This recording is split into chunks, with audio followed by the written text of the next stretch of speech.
No credit to the driver. You're the reason why you won. Tell the truth. Phil Dietz gets the credit, man. I give him the options. He says, put these on the car. And I say, you got it. And we go out. And it wins. It wins. Yep. I'll answer questions. New Cumberland. But I will tell you, I'll never give away numbers. No numbers.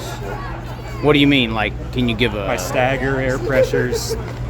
I'll explain everything really well without actually tell you what we're doing. Is that stuff that important? It can be, yes. Stagger and air pressures can make you a winner or a 10th place car.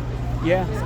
I mean, if you have really balanced cars, it can come down to that. But it's like, yeah, you might know what this is, but if you don't know what bars are and wing angles, it's just a piece of the puzzle. It's a combination. It's a piece of the puzzle, but you don't want to give away any pieces of the puzzle. Well, I mean, everybody knows what motors you have. They can buy those. Yep. They know what chassis you got. They can buy those. Yep. They almost can buy the shocks. But you can't buy the experience. Right. So, besides Philip Dietz, which does amazing things, you're this guy. Everybody sees him win on Dirt Vision and everything. And there's this little dude who runs out and starts looking at the tires. Yeah. You come out. What are you looking at when you get out there in Victory Lane on the tires? The tire pressures. Tire pressures is the first thing.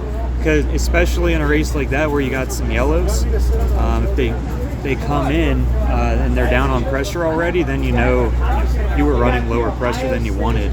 After now, isn't the bleeder pressure. supposed to like regulate that in a way? Yes. The trick is the bleeder lets air out. So when the tires get warm, they build air pressure. Right. So it lets off that excess air pressure. Under a yellow or red flag, the tires cool back down and that air pressure drops. A couple minutes in Victory Lane, the tires are going to cool down and the air pressure is going to drop. So even when in the pits, that is, as soon as the car stops, I'm checking the air pressures and then I'll roll stagger because that's basically time-sensitive information and I want to know as close to how it was out there on the racetrack. Now, you were just describing with the guys you gave the tire to, you would heat gun the tire as well. What's the purpose on that? So just checking the temperatures. You can tell some balance things depending if there's hot or cold patches. Like if the center is like really hot and the outsides are cold, you might need to lower your air pressure a little bit because it's kind of ballooning up in the center. Now, can you tell overall car balance if one side of the tire versus the other side's hotter than the other? And technically, you want the entire tire to kind of be even across the board, correct? Because that means the full patch of the tire is actually connecting to the track. Yeah, you got it. I don't have it. You got it. You're the one winning races. I validate what you said. And as far as getting these tires prepped and everything, how long does that take you? I mean, I'd say maybe 25 total minutes to get a tire ready for maybe half hour to mount, cut, sight. Now that's just working on it. Like I'll inflate it and leave it set at high pressure for about 10 minutes, come back to it, roll it out.